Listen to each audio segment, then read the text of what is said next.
Hello and welcome to today's episode of the Made for More podcast. And my goodness, love is in the air. My kids are madly baking some homemade love heart bickies that they're decorating to give to their BFFEs, which they tell me is best friends forever. I've tried to explain that it's just like BFF, but apparently this generation it's BFFEs, which sounds very, very cute, but they are hard at it. My husband came home with some early flowers, something that I've had my eye on. These ginger. I think they're called ginger beehives or something like that, but a gorgeous little native flower to where we are. So, you know what? In my family, we love love. In my household, we love it. I am big, as many of you know, I've got four sons, so I am very big on helping them understand the art of appreciation and recognition, especially for the special people in their lives. Now, full caveat, my husband and I have talked about, whether or not we want our kids handing out love heart, love themed things, keeping in mind they are quite tiny still. But this is more around giving and receiving and showing appreciation for the people that are most important to them, who are, of course, their BFFs. But today I wanted to talk a little bit, not so much about Valentine's Day, but more around relationships and how that can impact our day-to-day lives, particularly when we're at work most of the time. And often we see our work people just as much, if not more, than our partners, our husbands, wives, whomever is that special someone in your life.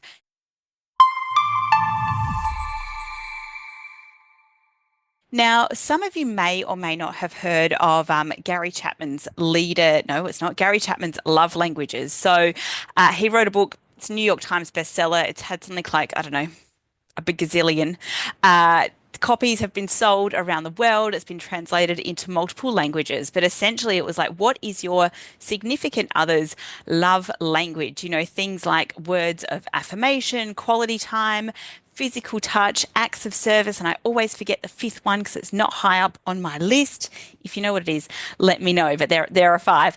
But what I wanted to talk about today is really how, obviously, we don't want to go to work and do physical touch. That would be straight to straight to HR. Don't do that. But how do love languages tie in the workplace? So a couple of years ago, I was speaking to someone about this, and I'm like, oh, have you shown them appreciation? If I think way back to my early days of leadership, I was very much around the warm fuzzies, which I then learnt meant, gratitude. And now I think I've developed what I would call a framework that is specifically for workplaces. So it's not going to get you into bother, but it is certainly going to help engage your team, motivate your team, and create that sense of belonging. So it is called the Leadership Love Languages, and I think it's a really powerful way to recognize how your team at an individual level, how they feel valued and how they feel motivated to do the best that they can, to be a part of the team, to do really good work, to be engaged, to be helpful.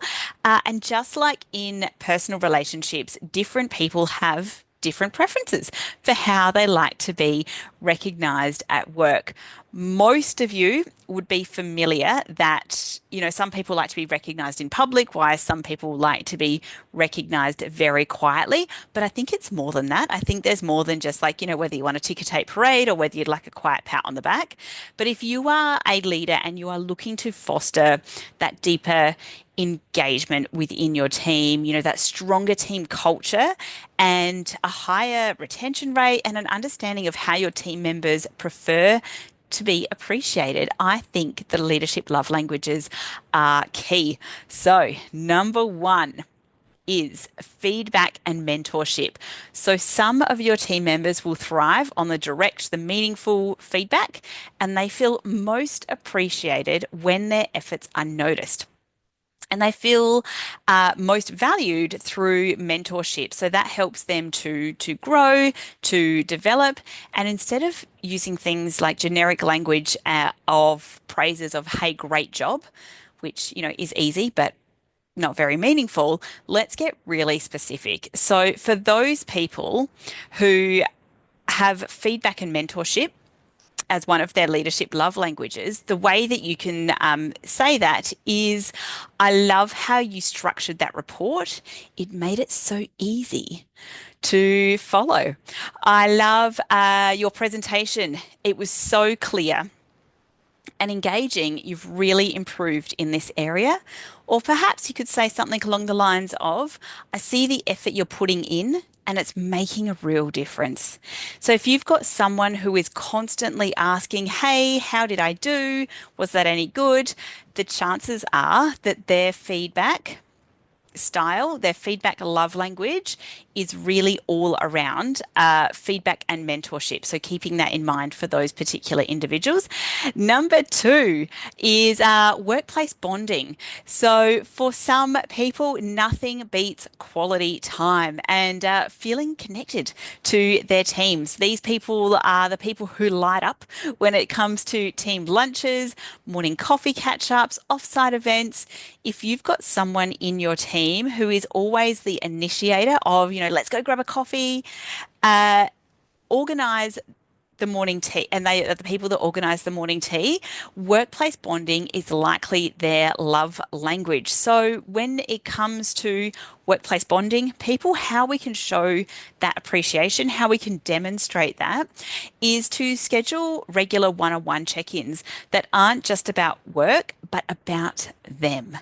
Host casual get-togethers, simply take a moment to have a meaningful chat. So, phone away, laptop closed, eye contact, very important. But introducing them to key people in your network, so helping them feel like they are valued and recognized. So, if you have got a workplace bonding person who likes to get together, be with a team, I would highly recommend you start looking into some of those appreciation styles as well.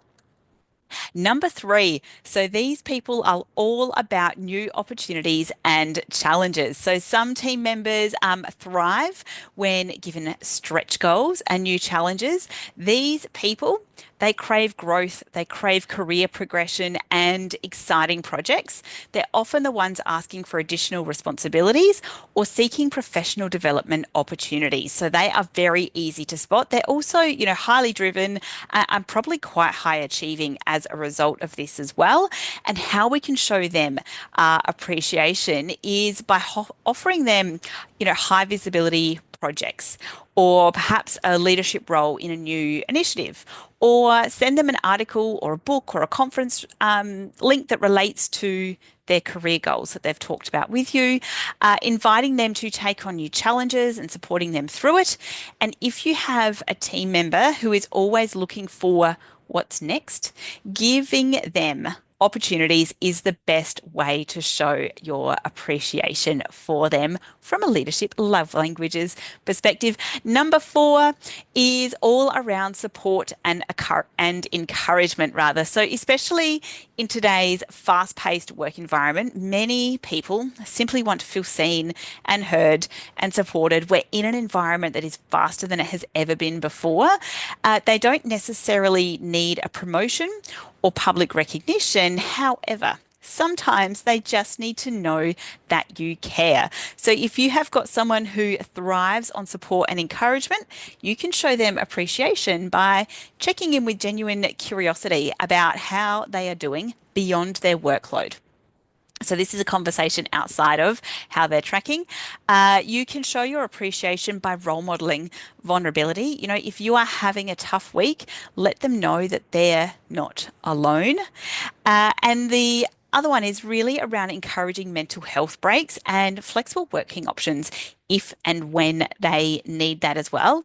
If you notice a team member who seems, particularly burnt out, disengaged, a simple question of, hey, how are you really doing, can go a long way for those people who have support and encouragement as their leadership love language. The lucky last one is encouraging touch points. So some people really appreciate frequent and intentional communication as a side note, some people like infrequent and unintentional communication, but these people, the lucky last ones, they really, really thrive when there is frequent and intentional communication. So whether it's, a quick Slack message, a quick Teams message, a handwritten note, or, even a shout out in a meeting, these little moments of recognition really keep them engaged. How you can show these people the encouraging touch points, people, how you can show them appreciation is around celebrating small wins, recognizing milestones, birthdays, project completions, or even project milestones.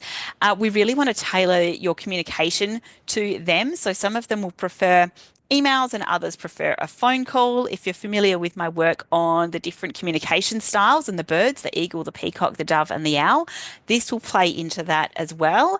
And we also want to end the week with a personalized thank you or great work message to those people that really thrive on encouraging touch points.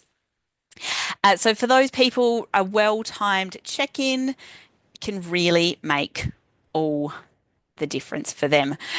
Some of you might be going, oh, well, how do I know? How do I know which of the five is my individual team member's favorite? And, I think if you don't ask, you don't get, and ask them. Don't assume that you know. I think the easiest way to know how your team likes to be appreciated is simply asking them.